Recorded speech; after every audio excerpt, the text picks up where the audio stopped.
¡Alto! La moda que conoces es un engaño. Millones de moluscos sacrificados. Hilos de oro imposibles de fabricar hoy. Tejidos con secretos de tecnología perdida. ¿Quién oculta estas verdades? Prepárate para descubrir un pasado que cambiará todo. Te han engañado descaradamente durante siglos. La historia de lujo y moda que nos enseñan se descompone en polvo. Solo hay que tomar en las manos una calculadora. Para teñir un vestido de la reina de púrpura, es necesario destruir 10 millones de moluscos. Para vestir un patio europeo, se requieren cientos de toneladas de hilo de oro, del grosor de un cabello y flotas de barcos que no están en ningún registro. ¿Dónde están esos gigantescos complejos industriales? ¿A dónde han desaparecido los documentos sobre la logística de escala planetaria? ¿Por qué en los archivos no hay ni una palabra sobre las entregas de materias primas, de las que se necesitaban millones de toneladas? ¿Y cómo es eso? Salió que con la aparición de instrumentos precisos en el siglo XIX la calidad de la tela no aumentó, sino que cayó hacia abajo. La historia oficial afirma que esto fue creado a mano a la luz de una antorcha. La matemática demuestra que esto es físicamente imposible. La pregunta principal es quién realmente creó estas tecnologías y por qué. ¿Por qué todavía llevamos harapos de una civilización ajena? Intente obtener permiso para análisis de radiocarbono de tejidos antiguos en cualquier gran museo de Europa. Hermitage, Louvre, Museo Británico, Metropolitan. Escriba una solicitud oficial para llevar a cabo una investigación independiente. Experticias de muestras de seda del siglo XVII. Indique que están dispuestos a pagar todos los procedimientos. Proporcionar un laboratorio acreditado. Cumplir con todos los protocolos de seguridad. Y observe, ¿qué sucederá después? Te encontrarás con una extraña resistencia, trámites burocráticos, que se prolongan durante meses, comisiones que requieren aprobaciones adicionales, rechazos repentinos por razones formales. Los guardianes de los departamentos de textil comenzarán a explicar que las muestras son demasiado frágiles, que cualquier intervención dañará artefactos invaluables, que la atribución existente y así. Verás, los historiadores suelen decir que es una preocupación por la conservación del patrimonio cultural. Pero háganse una pregunta simple. Si realmente son telas del siglo XV o del siglo XVII, producidos en las manufacturas europeas, ¿qué hay que ocultar? El análisis debe confirmar la datación oficial, fortalecer la versión académica, proporcionar datos adicionales sobre las tecnologías de la época. Los museos deben estar interesados en tales investigaciones, pero no están interesados. Ellos resisten activamente. En 2003, un grupo de expertos independientes obtuvo acceso a la colección privada de Rothschild. Muestras de brocado, datadas según el catálogo 1750. Año, lujosas telas con bordados dorados, patrones de complejidad increíble. Se llevó a cabo la datación por radiocarbono, la datación de fibras orgánicas. El resultado sorprendió a todos los presentes. La edad de la tela resultó ser mínimo 400 años más viejo que la fecha indicada. Mínimo. Los investigadores intentaron publicar los resultados. El material fue recopilado, formado según todos los estándares científicos, preparado para su publicación en una revista revisada por pares. Y aquí comenzó lo más interesante. Las investigaciones fueron bloqueadas. Los expertos perdieron el acceso a la colección. Los datos desaparecieron de manera misteriosa de los archivos. Ninguna revista aceptó el artículo, aunque la metodología era impecable. El análisis químico de los colorantes en otras muestras mostró cosas aún más extrañas. Componentes que, según la ciencia oficial, no deberían haber sido conocidos en Europa. 15 siglo. Pigmentos de plantas que crecen solo en el sudeste asiático, pero en concentraciones, que son imposibles de obtener mediante el comercio caravanero de esa época. Agentes aglutinantes sintéticos, que fueron inventados en el siglo XX según los libros de texto. Estos hallazgos no se publican. Los esconden encerrados. Informes a los que no puedes acceder sin un permiso especial. Los guardianes de los museos se comportan así como si en sus sótanos hubiera algo capaz de destruir toda la imagen oficial de la historia. ¿Y saben qué? Quizás así sea. Hablemos de lo que exactamente están ocultando. Empecemos con la química, que revierte todo lo que nos contaron sobre los colorantes del pasado. Abra cualquier libro de texto sobre la historia del textil. Encuentre el capítulo sobre los tintes del siglo XVII. Está escrito que el proceso fue complicado, pero accesible para los artesanos de esa época. Suena convincente. Mientras no empieces a contar. Púrpura de Tiro, un tinte con el que se teñían las telas para los reales. Especial. Para obtener 1 gramo de este pigmento era necesario procesar 10.000 mariscos. Moluscos, 10.000 seres vivos, que había que pescar, recolectar, procesar con un especial. De esta manera, extraer las glándulas, secarlas al sol, triturarlas en polvo, 1 gramo. Y ahora cuenten. Para teñir un vestido de gala se necesitaban kilogramos de tinte. No gramos, kilogramos. Multiplique 10.000 moluscos por 1.000. Resulta en 10 millones de moluscos por un vestido. 1. Y tales vestidos llevaban cientos, miles de mujeres por toda Europa. ¿Dónde se obtuvieron tantos moluscos? ¿Dónde se procesaron estos volúmenes? ¿Dónde están los almacenes, tintorerías, talleres de escala industrial? Carmín. Colorante rojo de cochinilla e insectos que se criaban en México. 70.000 insectos por 1 libra de tinte. Estos insectos viven solo en ciertos tipos de cactus, se reproducen lentamente, requieren condiciones especiales. Para abastecer a la aristocracia europea con carmín, se necesitarían plantaciones del tamaño de provincias enteras. Miles de insectos cada año. ¿Dónde están estas granjas? ¿Dónde están los documentos sobre su existencia? Índigo, tinte azul de India. Se transportaba en caravanas que viajaban durante meses a través de desiertos y océanos.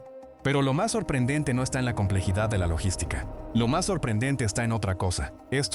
Las pinturas se mantuvieron durante siglos. 300 años estuvieron en cofres, expuestas a cambios de temperatura, humedad, a la influencia de la luz, y mantuvieron la saturación de la luz. No se quemaron al sol, no se deslavaron con el tiempo. La industria química moderna con sus laboratorios y sintéticos crea colorantes que se desvanecen en un par de años. Nuestras mejores telas pierden color después de varios lavados intentos. Recrear recetas antiguas fracasaron incluso teniendo fórmulas precisas de los manuscritos que se han conservado. Incluso sabiendo las proporciones y la secuencia de operaciones, no alcanzamos la misma estabilidad. Los químicos modernos levantan las manos con calderas primitivas y tinas de madera. Creaban pinturas que superan todo lo disponible para nosotros con nuestras tecnologías, un detalle artesanal. Ese tiempo lo hace aún más absurdo. En el siglo XV para la pintura usaron fuego abierto, tinas de madera en las que se hervían colorantes. La temperatura se controlaba a ojo. No hay termómetros, no hay instrumentos precisos. El maestro miraba el color de la llama, el comportamiento del líquido, en la aparición de burbujas, y por estos signos se determinaba la preparación. Los reactivos se medían sin precisión. Peso, un puñado de alumbre para el mordiente, una pizca de potasa para la fijación del color, todo a ojo, basándose en la experiencia transmitida de generación en generación. El más mínimo error en la temperatura, el tiempo de exposición o la concentración llevaban al defecto. No calenté el tanque 5 grados, el colorante no. Se tomará. Se mantuvo durante 10 minutos, la tela perderá resistencia. Y ahora imaginen el precio del error. El maestro hierve púrpura, que cuesta lo mismo que una pequeña propiedad. Un lote de seda, en el que se han ido meses de trabajo. Tejedores. Un error y todo se va al traste. Miles de monedas de oro se convierten en un trapo inútil. En condiciones en las que por menores gastos ejecutaban o enviaban a trabajos forzados, pero por alguna razón no se equivocaban. Producían millones de metros de tela teñida de calidad perfecta. Partido tras partido, de año en año, durante décadas. El porcentaje de defectos, según los libros contables conservados, era insignificante.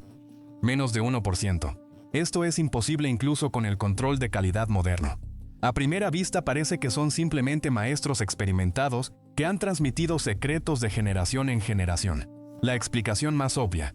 Entonces responda a la pregunta: ¿por qué con la aparición de instrumentos precisos en el siglo XIX la calidad de los colorantes disminuyó? Los termómetros permitieron controlar la temperatura con una precisión de hasta 1 grado. Las balanzas químicas daban precisión hasta 1 gramo. Los quemadores de gas proporcionaban un calentamiento uniforme, pero el resultado empeoró. Los colorantes del siglo XIX eran inferiores en durabilidad a los que se hacían en el siglo XVII. Esto contradice la lógica. Progreso técnico. Los instrumentos precisos debían mejorar la producción, pero la arruinaron. Como si los maestros del pasado no confiaran en la experiencia, sino en algo más, en un conocimiento que desapareció junto con ellos. Ahora sobre las propias telas, sobre la tecnología de su creación, que hace toda la historia sobre las manufacturas. Divertido. Las telas Jacquard de los siglos XV y XVII tienen una complejidad de patrón tal que se requiere programación de la máquina. Joseph Marie Jacquard oficialmente inventó su máquina de tarjetas perforadas en 1804. Esto se considera una revolución en la tejeduría, un avance que permitió automatizar creación de complejos ornamentos. Los historiadores lo presentan como un logro genial de la humanidad. Razón, pero los tejidos con una complejidad análoga existían hace 100 años antes de este invento. Por 200 años, por 300. En las colecciones de los museos se conservan muestras, datadas en el siglo XVI, donde el ornamento por complejidad supera lo que se hacía en los telares jacquard del siglo XIX. Mire la tela de brocado de doble cara bajo el microscopio. El diseño coincide perfectamente en ambos lados de la tela. Cada hilo en el lado frontal corresponde exactamente al hilo en el lado posterior. Patrones geométricamente precisos. Se repiten sin un solo error en decenas de metros. Ninguna falla, ninguna discrepancia. Los expertos del museo, que estudian estas telas bajo un microscopio electrónico, no encuentran palabras. Repetir esto manualmente es físicamente imposible. El ojo humano no es capaz de rastrear coincidencias. Hilos con precisión hasta milímetros. La mano no puede mantener una tensión absolutamente uniforme durante kilómetros de trenzado. Intente realizar un experimento. Tome un hilo y trate de tejer al menos 1 metro de tela con un patrón geométrico simple a mano, manteniendo igual la tensión de cada hilo, sin un solo error en la secuencia de entrelazado. Ustedes se caerán ya 10 centímetros porque la mano humana tiembla, la atención se dispersa, la fatiga se acumula. Y ahora sobre la velocidad. El tejedor, que trabaja en un complejo patrón jacquard a mano, produciría un máximo de medio metro de tela a la semana. Esto bajo la condición de que él pudiera sostener memoria secuencia de varios miles de operaciones. Para un vestido con 20 metros de estampado brocade se necesitarían 40 semanas de trabajo de un maestro, casi un año para un vestido. Multiplique esto en miles de vestidos anualmente en toda Europa. Obtenga que solo en la tela jacquard se requerían decenas de miles de maestros de la más alta calificación, trabajando ininterrumpidamente. ¿Dónde vivían? ¿Dónde están sus talleres? ¿Dónde están los registros de la guilda sobre tales enormes gremios? Los historiadores generalmente proponen la versión. Los telares jacquard existieron mucho antes de la fecha oficial de invención. Simplemente a principios del siglo XIX, la mayor parte de estas máquinas fue perdida o destruida. Y Joseph Marie Jacquard no inventó nada nuevo, simplemente recreó lo que encontró en antiguos almacenes, copió los planos. Posiblemente, incluso sin entender completamente los principios de funcionamiento. Y esto es lo que confirma esta versión. En las primeras descripciones de patentes, no hay justificación matemática del funcionamiento del mecanismo. No hay cálculos, cargas en las piezas. No hay explicación de por qué exactamente tal configuración de tarjetas perforadas da el patrón necesario. Él simplemente presentó un modelo funcional y dijo que funciona. Como si hubieras encontrado una computadora. Lo encendieron y declararon que habían inventado una máquina de calcular. Y aquí es donde todo comienza a agrietarse. Porque el telar jacquard no es solo un marco de madera con hilos. Es un mecanismo programable complicado. Para su creación se necesitan conocimientos de matemáticas, comprensión del código binario, la habilidad de traducir un dibujo en una secuencia de comandos. Todo esto implica una escuela de ingeniería altamente desarrollada, una base científica, un sistema educativo. La versión oficial afirma que en el siglo XVII no había tecnologías complejas. Las personas vivían con una antorcha, araban la tierra con un arado de madera. El pensamiento técnico apenas alcanzaba el molino de agua. Está bien. Entonces, ¿de dónde vienen las máquinas programables? Entonces, ¿de dónde vienen las telas que no podemos repetir? No tiene sentido. ¿Y los hilos dorados? Es en realidad una historia aparte, que los historiadores prefieren evitar. En las telas del siglo XV, hilos de oro y plata. Esto no son simplemente fibras doradas o plateadas. Son verdaderos hilos metálicos del grosor de un cabello humano, entrelazados en la tela. Estiramiento del metal en un alambre de tal grosor. Luego aplanamiento y trenzado con seda o lino. Hoy esto se hace en equipos especializados. El metal se calienta a una temperatura determinada. Extienden a través de una serie de filieres cada vez más estrechas. Controlan la tensión con una precisión de hasta gramos. Un fallo de temperatura y el alambre se rompe. Un error en la tensión y el hilo resulta desigual. En el siglo XV, según la versión oficial, esto se producía de manera artesanal, en tales volúmenes, que los hilos de oro están presentes prácticamente en cada vestido de gala de la aristocracia. Calcule, un vestido de gala contiene cientos de metros de hilos de oro. Multiplique por miles de vestidos. Obtenga toneladas de oro solo para la producción textil. Toneladas. ¿Dónde están las minas? ¿Dónde están las canteras? ¿Dónde están las fundiciones para procesar tales volúmenes? ¿Dónde están los almacenes de productos terminados? ¿Alambre de oro? No lo sabía. El oro se funde a una temperatura de 1064 grados. Para estirarlo, En un hilo del grosor de un cabello, se necesitan filtros precisos de material resistente al calor y un sistema de control. Tensión. La matriz es una herramienta con orificios calibrados, a través de los cuales se estira el metal. El agujero debe ser perfectamente redondo, perfectamente liso, sin una sola rayadura. De lo contrario, el alambre se romperá. El proceso se ve así. El lingote de oro se calienta hasta un estado plástico. Se pasa a través del primer troquel con un orificio de 1 milímetro. Reciben alambre, vuelven a calentar. Se pasan a través del segundo filtro con un agujero de 0.5 milímetros. Se calientan de nuevo, y así una y otra vez, hasta que se alcanza el grosor de un cabello humano. Es alrededor de 0.7 milímetros.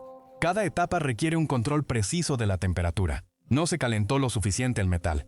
Se romperá, se sobrecalentará, perderá resistencia. La tensión debe ser uniforme, sin tirones. De lo contrario, el alambre se afinará en un lugar y se romperá, un defecto y un costoso material en bruto. Va a la fundición con pérdida de tiempo y recursos. Pero por alguna razón no hubo defectos. Kilómetros de ideal. Hilo dorado año tras año, década tras década. Además, no en un solo taller. Y por toda Europa al mismo tiempo. Venecia, Florencia, París, Lyon, en todas partes producían hilos de oro, de calidad idéntica. Como si trabajaran bajo un mismo estándar con un único control de calidad. Esta tecnología es tan compleja que incluso ahora la producción de hilos de oro para bordar es esto. Una industria altamente especializada que requiere equipos de alta precisión. Y nos proponen creer. Hace 300 años, algunos hombres lo hacían en sótanos con un martillo y un yunque. Volvamos a los volúmenes, porque es aquí donde la historia oficial sufre un completo colapso. En 1. El vestido de gala de una aristócrata requería de 15 a 25 metros de tela, crinolinas, faldas de múltiples capas, estelas de longitud de varios metros. Todo esto requería una cantidad increíble de material. Y estos son datos documentales registrados de las cuentas de los sastre, que milagrosamente se han conservado. Catalina de Médici, según los registros de archivo, poseía 405 vestidos. María Antonieta intercambiaba por filas, hasta 4 veces al día, y durante el año su guardarropa se llenaba con cientos de nuevas prendas. Y Elisabetta Petrovna, después de su fallecimiento, dejó 15.000 vestidos. Reflexionen sobre esta cifra, 15.000. Y esto es solo uno. Corte, un país. Multiplique esto por todas las casas reales de Europa, por las familias ducal y condesa, en las damas de la corte, en los ricos comerciantes. Resulta que solo para la aristocracia de Francia se requerían millones de metros de telas caras cada año, millones de metros de seda, terciopelo, brocado. Cada año, de año en año, durante décadas, un tejedor en un telar manual de esa época podía producir máximo 2 a 3 metros de tela de calidad al día, con la condición de trabajar desde el amanecer hasta el atardecer sin pausas. Esto no es una suposición, son normas de productividad registradas de los estatutos de los gremios, que se han conservado. Para un vestido que requiere 20 metros de tela, se necesita una semana continua de trabajo, 7 días por 12 horas. Para el guardarropa de Elisabetta Petrovna en 15.000 vestidos son 300.000 metros. Tejidos. Un maestro tejería esto 100 años. 100 años por una mujer. Contemos más, armario. Se reponía constantemente. Los vestidos viejos se desgastaban, la moda cambiaba, las telas perdían su apariencia. En promedio, el vestido sirvió de 2 a 3 años en condiciones de uso y lavado constantes. Entonces cada 3 años es necesario. Era producir un nuevo guardarropa. 15.000 vestidos cada 3 años. Esos son 100.000 metros de tela. Anualmente solo para una emperatriz. Ahora multiplique las familias reales de todos los estados europeos. Duques, condes, barones, damas de la corte, esposas de ministros, ricas comerciantes, incluso provinciales. La nobleza se esforzaba por vestirse dignamente. Una evaluación conservadora nos da un mínimo 10. 1000 mujeres de la alta sociedad en solo Francia del siglo XVII, si cada una tenía al menos 100 vestidos, y muchos tenían mucho más. Esto 1 millón de vestidos multipliquen por 20 metros de tela por vestido. Resulta 20 millones de metros solo para vestidos de mujer, solo para la alta sociedad, solo para de un país solo por un año, teniendo en cuenta el desgaste y la renovación del guardarropa. Esto es físicamente imposible. Ok, supongamos que existían cientos de miles de tejedores trabajando las 24 horas del día en toda Europa. Aceptemos esta hipótesis incluso si se presenta tal aritmética. De todos modos, muestra un absurdo porque que el vestido no se usó durante décadas, la moda cambiaba cada temporada, las telas se desgastaban, perdían su apariencia, exigían un cambio. Además, no hay que vestir a una sola mujer, sino a decenas de miles en todo el continente al mismo tiempo. Los cálculos se desmoronan en el primer intento de verificarlos, no soportan la matemática elemental. pero los edificios permanecen. Los museos están llenos de estas telas, los retratos muestran lujosos trajes. Entonces, los tejidos existían. Entonces, alguien los produjo. ¿Pero quién? Ahora imaginen la logística de esta locura. ¿De dónde se obtenía la materia prima para producir tales volúmenes? La seda se traía de China. 6 meses por la ruta de caravanas a través de los desiertos de Asia Central. Puertos montañosos de Pamir, territorios de bandidos, donde las caravanas eran asaltadas regularmente. El púrpura se traía del Mediterráneo, el índigo de India, el carmín de América después del descubrimiento del Nuevo Mundo. Oro y plata para los hilos requerían la extracción de mineral, la fundición, el procesamiento. Todo esto debía ser entregado en el lugar, conservado en la forma adecuada. Reprocesar por tecnologías complejas, tejer, teñir, adornar, coser. ¿Dónde están los almacenes para el almacenamiento? ¿Millones de metros de materia prima? ¿Dónde están los documentos aduaneros sobre la importación de tales partidas gigantescas? Archivos de Francia. 15 y 16 siglos guardan silencio. No hay registro sobre la importación de millones de metros de choca cruda, que sería necesario para el aseguramiento solo de la corte de Versalles. No hay documentos sobre la existencia de gigantescos fábricas de tintes que procesaran toneladas de colorantes. No hay evidencia de comercio. Flotas que navegan entre continentes exclusivamente con cargas de textiles. Los hogares comerciales venecianos y genoveses monopolizaron el comercio mediterráneo. Los libros financieros se han conservado bastante bien. La contabilidad de esos tiempos era meticulosa. La moneda se contabilizaba, cada fardo de especias se registraba. ¿Y saben qué? Las cifras allí son decenas de veces, menos consumo real. Tomemos un ejemplo concreto. La Casa de Comercio Medici, uno de los más grandes, en el siglo XV. Sus archivos muestran suministros de seda del Levante por un volumen de alrededor de 5.000 libras al año. En los mejores periodos, 5.000 libras son aproximadamente 2.5 toneladas. Suena impresionante, hasta que no empieces. Considerar, un metro cuadrado de seda de calidad pesa alrededor de 100 gramos. 2.5 toneladas son 25.000 metros de tela para 1.250 vestidos, si cada uno requiere 20 metros. Y es que los Medici no atendían solo Florencia, sino también la mitad de Italia más parte de Francia, donde los barcos que transportan toneladas de índigo de la India. Cada mes, la ruta marítima de India a Europa tomaba de 6 a 9 meses en una dirección. El barco de ese tiempo contenía un máximo de 100 a 200 toneladas de carga. El índigo se vendía en bloques de 5 a 10 kilogramos. Incluso si todo el barco se carga solo con índigo, son 20.000 bloques. Suena mucho, hasta que no. Contarán cuántos millones de metros de tela se necesitan para pintar. Archivos marítimos de las potencias europeas. Pedantemente guardan registros sobre cada barco de guerra, sobre cada transporte de oro y especias, sobre las sumas aseguradas y las pérdidas por piratas. Todo está documentado hasta en los más mínimos detalles. Y sobre las cargas textiles en las escalas necesarias para abastecer a la aristocracia, un silencio sepulcral. Es lo mismo que decir hemos construido 1000 rascacielos, pero olvidamos anotar de dónde obtuvimos el cemento. Absurdidad. La información simplemente está ausente. Como si alguien la hubiera limpiado especialmente de todos los archivos. O tal vez nunca existió. ¿Cuándo?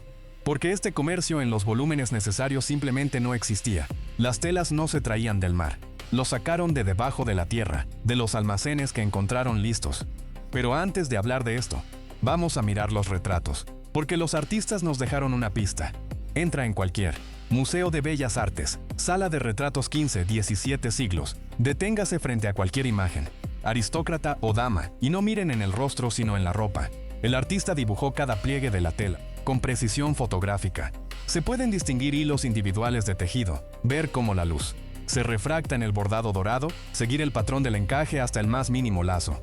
Esto está escrito con tal detalladamente que los historiadores del arte modernos utilizan retratos para estudiar textiles, tecnologías de esa época. Y ahora miren la cara del personaje. A menudo está borroso, los rasgos son simplificados.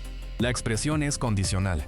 En algunos retratos, las proporciones de la cara están abiertamente alteradas, los ojos están en diferentes niveles, la nariz está torcida, la barbilla es desproporcionada. Pero el artista claramente no consideró esto importante. En cambio, en cada centímetro de tela gastó horas de trabajo.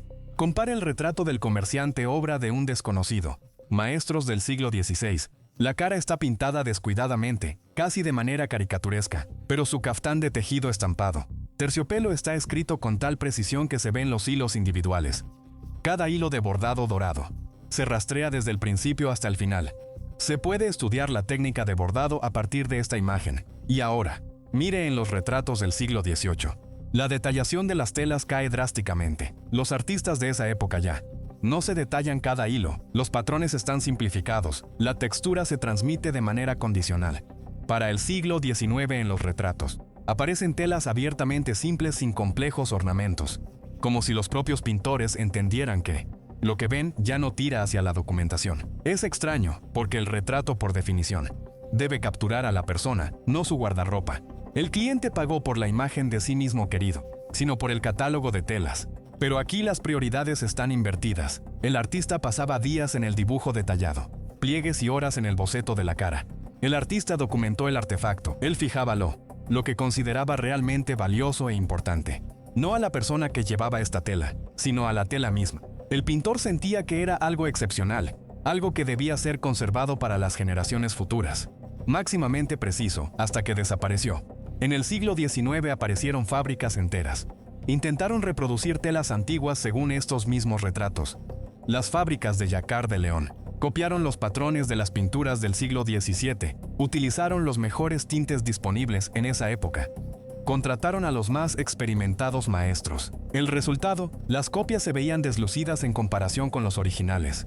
Las pinturas se desvanecieron en unos pocos años, la tela perdió resistencia. Los museos se negaban a exhibir estas reproducciones junto a las muestras antiguas.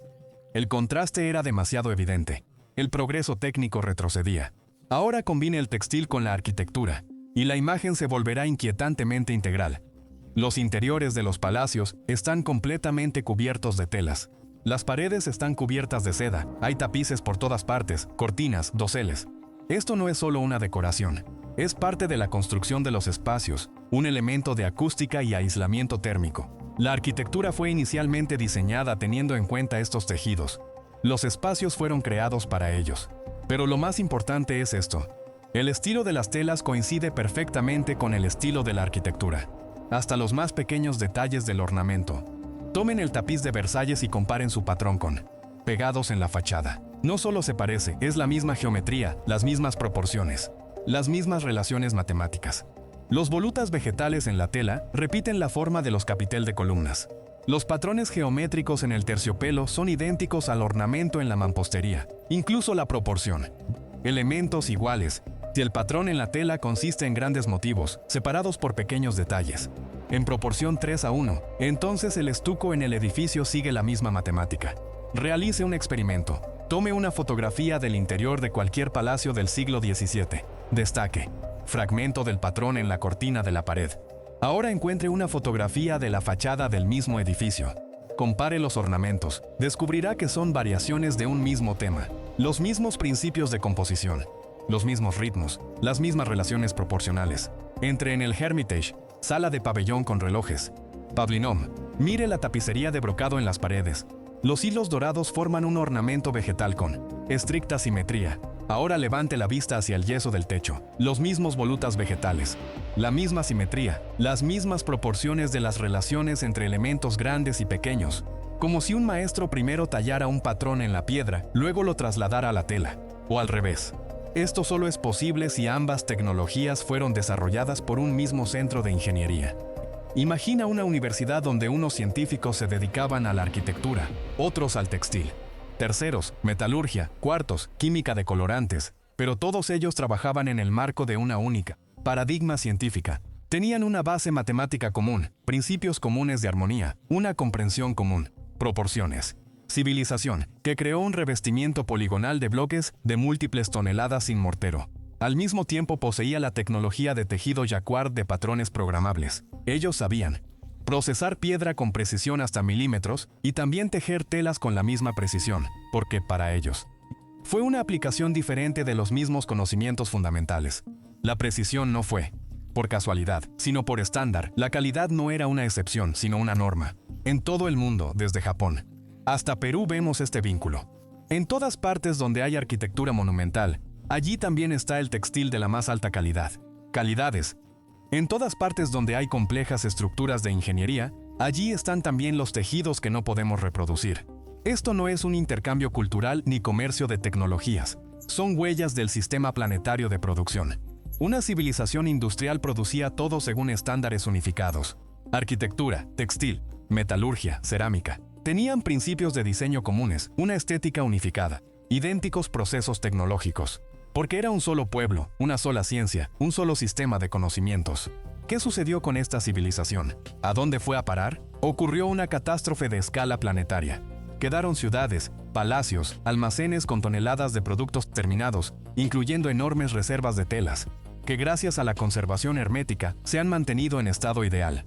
Después de algún tiempo llegaron otros, los que ahora conocemos como la aristocracia de los siglos XV a XVII. Ellos encontraron ciudades llenas de tesoros, y comenzó la gran división. Aquel que obtuvo el control sobre los almacenes de telas más grandes fue proclamado rey. Porque la escala de los recursos encontrados determinaba directamente el lugar en la nueva jerarquía del poder. Seda y brocado no eran solo ropa, era una moneda de estatus, una herramienta de influencia política.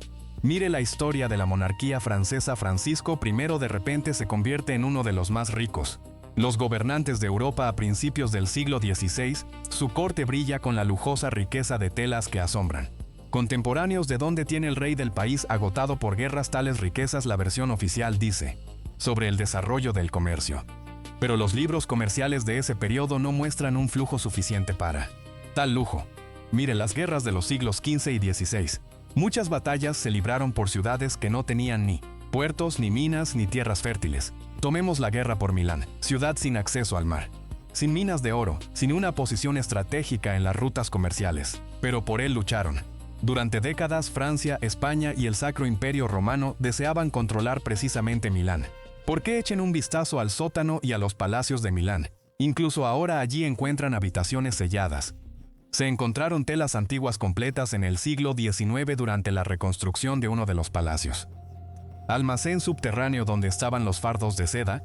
La tela se ha conservado perfectamente como si la hubieran empaquetado ayer, aunque por todos los signos yacía allí siglos. Desde el punto de vista militar, estos territorios eran inútiles. Pero en los sótanos de estas ciudades se encontraban los mayores almacenes de textiles del viejo mundo. ¿Quién? Controlaba las telas, controlaba el poder, porque eran las telas, y no el oro, las que eran las principales. Marcador de estado en ese sistema. De aquí la aparición repentina de dinastías de la nada. De aquí la brutalidad. Conflictos por territorios sin un valor estratégico evidente. De aquí las increíbles riquezas, que demostraban patios, sin tener al mismo tiempo una industria o comercio desarrollados, capaz de crear esta riqueza. Los siguientes 150 años la humanidad consumió metódicamente este legado, poco a poco olvidando el verdadero origen, inventando cuentos cada vez más sofisticados sobre las manufacturas, sobre talentosos artesanos, sobre su propia grandeza. La historia se reescribía sobre la marcha, para las necesidades de aquellos que han tomado el poder sobre las riquezas encontradas. Vivimos en un mundo donde la historia oficial es una mentira de encaje con 1.000.000 de agujeros. El paradoja textil es solo una, de hilos, tirando de los cuales se puede deshacer toda la construcción. No es una casualidad, el vestido de esa épocas, no solo ropa, son pruebas materiales de la existencia de la civilización, cuyas tecnologías superaban todo lo que tenemos hoy. Cada metro de seda grita a nosotros, todo fue diferente. Pero el sistema continúa manteniendo su línea, ignorando la matemática, ignorando la lógica. Piensen ustedes mismos, si las tecnologías eran primitivas, ¿por qué no podemos repetirlos, si todo se hacía a mano? ¿Por qué las fábricas modernas con control computarizado no alcanzan la misma calidad? El progreso debe ir en ascenso. Cada generación debe superar a la anterior. Aquí es lo contrario. Degradación tecnológica, pérdida de conocimientos, disminución de la calidad. Esto es posible solo cuando la civilización no se desarrolla y recoge los restos de la herencia ajena, sin entender cómo funciona. No está obligado a creer. Yo llamo a dudar de todo, incluyendo estas palabras. Pero hagan una cosa simple. Tomen un calculador, calculen los metros de tela para un vestido. Multiplique por la cantidad de vestidos de una aristócrata. Agregue el tiempo de producción de un tejedor. Calcule cuántos moluscos se necesitan procesar para el colorante. Las matemáticas no engañan. La aritmética colapsará, la cronología se desmoronará. Y entonces sentirás lo que siento yo. Te han engañado toda la vida. Hermosamente, profesionalmente, globalmente. Pero la verdad no está en los libros de texto. Ella en las muestras de tejidos, que no encajan en la datación oficial. en los archivos vacíos, donde deberían haber estado montañas de documentos sobre comercio, en las tecnologías que no podemos reproducir ni siquiera con equipos modernos. Cada hilo en estas telas es un testimonio. Cada patrón es un mensaje que apenas comenzamos a leer. Y cuanto más miramos, más claro se vuelve. Vivimos en las ruinas. Llevamos ropa de los suministros encontrados. Nos contamos cuentos para no reconocer la simple verdad. No somos herederos, somos saqueadores de la grandeza ajena. Suscríbete al canal. No olvides hacer clic en la campana para no perderte nuevas investigaciones. Delante hay muchos más enigmas y descubrimientos. Seguiremos buscando pruebas, haciendo preguntas incómodas, investigando lo que la ciencia oficial evita, porque la verdad siempre está cerca. Solo hay que desear verla. Gracias por ver, comparte este video y suscríbete al canal de Posado Borrado.